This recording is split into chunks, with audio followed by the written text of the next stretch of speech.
दोस्तों अगर मैं आपसे बोलूं कि आप सिर्फ 3 महीने पढ़ाई करके नीट 2022 में 600 प्लस मार्क्स इजीली ला सकते हैं तो ऑब्वियसली आपको ये बात मजाक लगेगी। आप सोचेंगे कि अगर नीट में 600 प्लस मार्क्स लाना इतना ही इजी है तो 600 प्लस मार्क्स नीट में कोई भी ला सकता है। बट इस वीडियो को देखने के बाद आपको एक कंप्लीटली अच्छी तरीके से विद प्रूफ समझ में आ जाएगा कि अगर आप एक अच्छी स्ट्रेटजी अपनाते हैं तो नीट 2022 में 600 प्लस मार्क्स आप इजीली 3 महीने में ला सकते हैं। हेलो दोस्तों, Marshal Bhagat Agrawal, third top MBBS student at MGM medical college Indore. दोस्तों इस वीडियो में आपको बताऊंगा कि आपकी स्ट्रेटजी कैसी होनी चाहिए ताकि आपके नीट 2022 में सिर्फ 3 महीने की पढ़ाई करके 600 प्लस मार्क्स आ जाएं। ये जानने से पहले कि हमें पढ़ना क्या है और कैसे पढ़ना है, पहले हम ये जान लेते हैं कि नीट में हमसे क्या पूछा जाता है। तो अगर NTA के ऑफिशियल नोटिस और प्रीवियस क्वेश्चन पेपर का एनालिसिस की बात माने तो नीट में 85% क्वेश्चन डायरेक्टली NCERT से लिए जाते हैं। 85% क्वेश्चन अगर हम मानते हैं कि नीट में 180 क्वेश्चन आपको अटेंड करने हैं तो 85% क्वेश्चन यानी कि 153 question which lead to 612 marks. Means अगर आप सिर्फ NCERT को ही अच्छे से पढ़ते हैं तो आपके 612 मार्क्स इजीली आ सकते हैं, क्योंकि नीट में पूछे जाने वाले 85% क्वेश्चन डायरेक्टली NCERT से लिए जाते हैं। बट आप लोग बोलेंगे कि NCERT तो हमने बहुत बार पढ़ ली लेकिन हमसे तो क्वेश्चन सॉल्व होते ही नहीं है। उसका भी सॉल्यूशन है मेरे पास। दोस्तों आपकी स्ट्रेटजी ऐसी होनी चाहिए जिससे आप अच्छे से उसके कॉन्सेप्ट को समझ सकें और हर एक क्वेश्चन का सटीक आंसर दे सकें। तो अब मैं बताता हूं कि आपकी स्ट्रेटजी कैसी होनी चाहिए। दोस्तों सबसे पहले हम बात कर लेते हैं बायोलॉजी की। बायोलॉजी की बात करें तो बायोलॉजी नीट में सबसे मेमोरेबल सब्जेक्ट है। हमको इसको बहुत ज़्यादा मेमोराइज करना होता है। तो आपको बायोलॉजी में करना क्या है, आपको सबसे पहले NCERT का एक चैप्टर पढ़ना है। सबसे पहले आप जब NCERT के चैप्टर को फर्स्ट टाइम पढ़ें उसको एक नोवेल की तरह पढ़ें। तब सेकंड टाइम आप जब पढ़ रहे हो तो उसमें इंपॉर्टेंट जो चीज आपको लगे जिनसे MCQ आते हैं उनको अंडरलाइन कर लें और उसके सारे एग्जाम्पल को अच्छे से याद कर लें। आप एक बात याद रखिए कि नीट में बहुत सारे क्वेश्चन NCERT के एग्जाम्पल से ही लिए जाते हैं। तो बायोलॉजी में जितने भी एग्जाम्पल हैं वो सारे बहुत ज़्यादा इम्पोर्टेंट हैं। आपको हर एक चीज़ के सारे एग्जाम्पल याद होने ही चाहिए। इसके बाद आपका आता है नेक्स्ट स्टेप। जब आप अच्छे से NCERT को पढ़ लेते हैं उसके बाद आपको उस चैप्टर से रिलेटेड MCQ सॉल्व करने हैं। अब बात आती है कि MCQ सॉल्व कहाँ से करने हैं। तो दोस्तों इसके लिए मेरे पास आपके लिए बहुत अच्छा सजेशन है।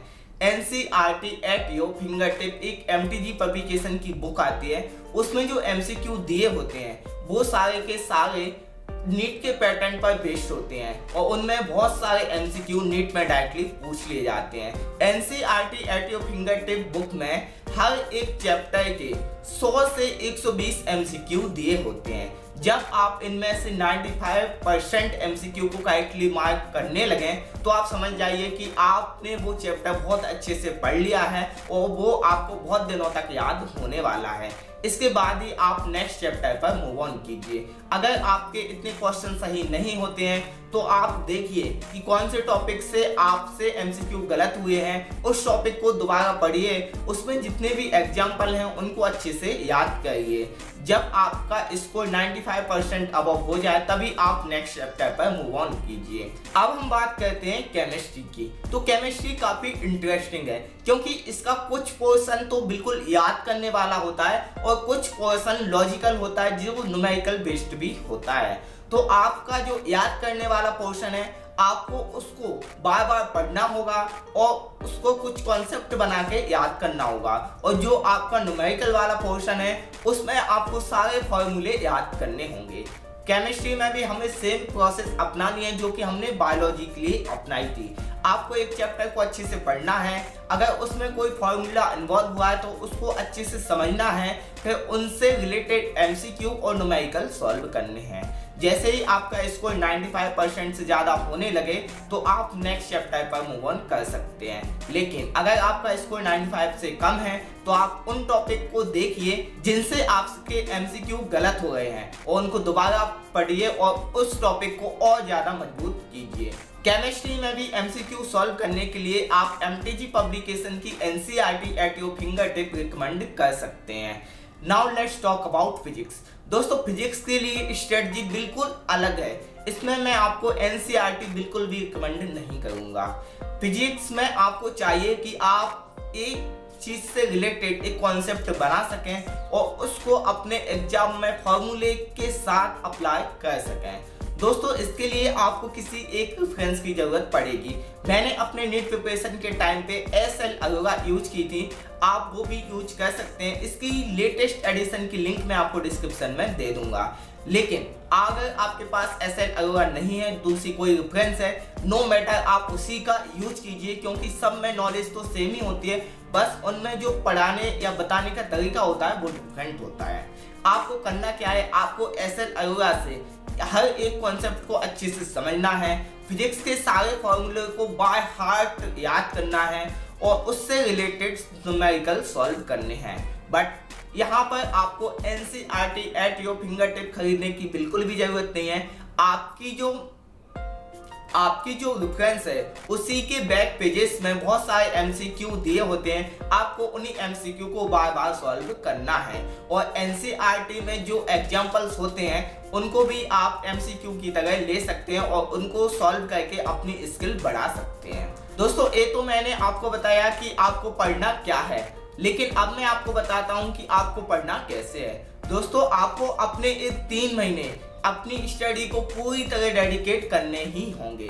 आपको एक दिन में कम से कम 7 से 8 घंटे बाय हार्ट पूरे फोकस के साथ पढ़ना ही होगा। आपका शेड्यूल ऐसा होना चाहिए जिसमें हर 1 घंटे के बाद आपको मिनिमम 15 मिनट का ब्रेक लेना चाहिए और शेड्यूल ऐसा बना होना चाहिए जिससे आपका पूरी तरह कंसंट्रेशन अपनी स्टडी पर बना रहे। तभी आप नीट 2022 में सिर्फ 3 महीने की पढ़ाई करके 600 प्लस मार्क्स ला पाओगे। दोस्तों आई नो कि आपको सुनने में तो ये स्ट्रेटजी काफी सिंपल सी लग रही होगी, बट बिलीव मी, आप इसको बाय हार्ट 3 महीने पूरी तरीके से फॉलो करते हो तो डेफिनेटली आप नीट 2022 में 600 प्लस मार्क्स इजीली ला पाओगे। आई होप दोस्तों आपको ये वीडियो पसंद आई होगी। नीट के रिगार्डिंग अगर फिर भी आपका कोई डाउट है तो मुझे कमेंट करके बताएं। And for more valuable trusted information you can subscribe for Doc Advice. Thank you.